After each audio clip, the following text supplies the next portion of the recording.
Red Bull's 2024 F1 Challenger, the RB20, has been leaked today, with them at Silverstone running a filming day ahead of their official launch this Friday. And with it comes our first look at Adrian Newey's latest creation. Most notably, some inspiration has been taken from Mercedes and Aston Martin and McLaren.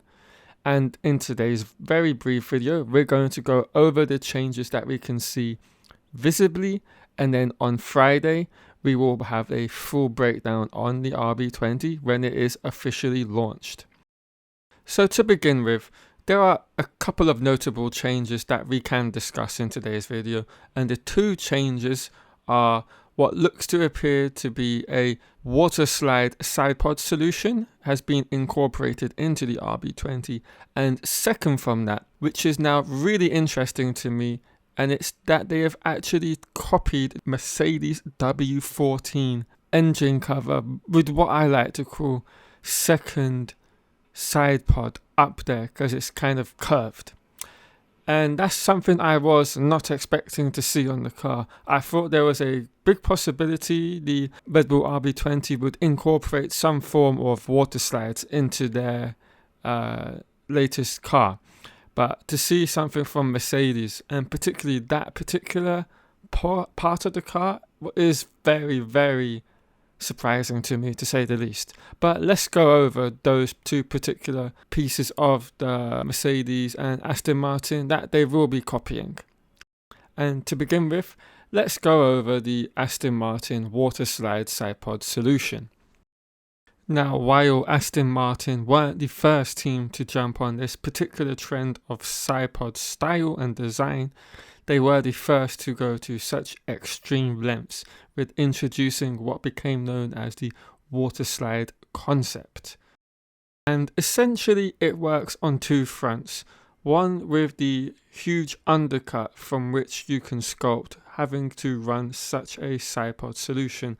This obviously helps the interaction with the floor, which is the major component in this ground effect era.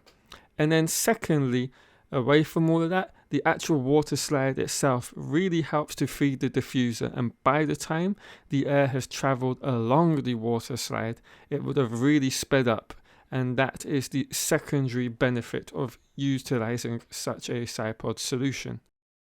And it's a complete redesign, it seems, from that of the RB19.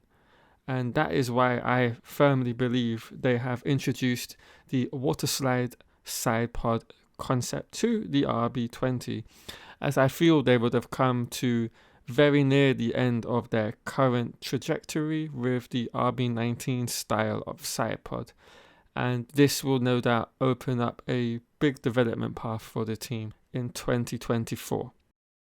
There is also something which they have taken to even further extremes, and that is the Sidepod Inlet. Something that actually Aston Martin have done as well. They've gone quite extreme, but Red Bull and the RB20 take it even further. To my eyes, from these leaked images, and although they aren't quite clear, it seems to me that the inlet starts almost on top, or on the top side of the chassis, which would be quite unprecedented to see.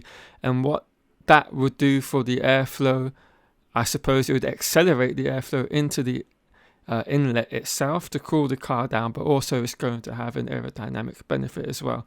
And I think that is quite a crazy detail change that it looks like they have implemented onto their car. And one further change that I would like to clearly point out is something I forgot to at the beginning of this video, and that is the front wing. And then specifically I'm talking about the nose. They've now extended that to the first element of the ring instead of it being on the second element of the ring, which is ironically the complete opposite of what Aston Martin have done for 2024.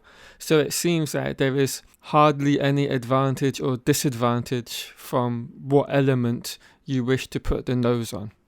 Now, what do they gain out of moving the nose to the first element? Well, they would have a decrease in drag for starters, but I cannot see that being an issue for the car. But perhaps with whatever else they've changed, they felt they needed to introduce a bit less drag for the current RB20 in comparison to the RB19. As for the Mercedes W14 and housing this kind of secondary side pod, although I want to stress it's not a side pod, but that's how I've always liked to call it. I feel this is all about the cooling of the internals. I think, as we saw on the Mercedes, they, when it came to their zero pod, had to put a lot of the internals elsewhere. And of course, that meant centerline cooling, and that meant housing all the electronics and everything else within the engine cover. And I think Red Bull have slightly made adjustments to that for the RB20, and I think we're going to see if they need to open up any bodywork, it's going to be from that part of the car rather than on the side pods. I think that's the only possible benefit they could gain from implementing that. Or maybe they've kind of put half of Mercedes's engine cover with their own engine cover, where they have the starting point of Mercedes's, Sidepod bathtub engine cover, but then it dissolves into the typical RB19 and RB20 back end of the cannon outlet. So basically, as we all know, on the RB19 they had a huge and wide open engine cover, and I think they might be trying to mix the two together and just to increase the airflow rate over that particular part of the car. I think that's what they're doing with that particular aspect. I could be totally wrong, and most likely am. Right guys, that is the end of this brief video.